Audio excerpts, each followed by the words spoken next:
Qani tortinchi aka bitta ko'raylik shuni. Xo'p. Nima bu aka?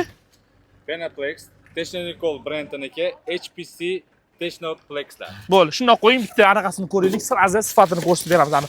Qolibi zishligini. Mana olib kelgin, kamerani olib keling mana.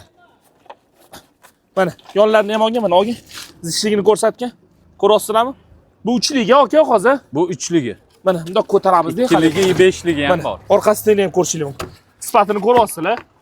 Zo'r mahsulot degan bor. Birinchi marta o'zim ko'ryapman zishligini. Gap bo'lishi mumkin emas. Xo'p, aka, 2ligi narxini aytaylik, donasini.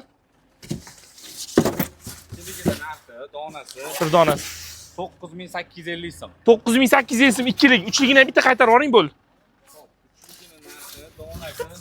14950 so'm. Mana mashinasi bitta donasi 14950 so'mdan xarid qilsanglar bo'ladi. Xo'p, 5ligi ham bor, 5ligi narxini aytib yuboring, baribir.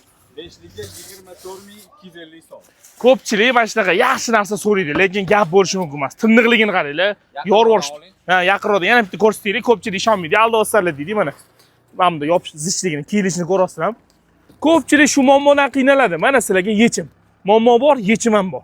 Albatta birga quramiz. Xo'p, akang bilan nomerini yozib qoldiraman. Stig deydi-ku.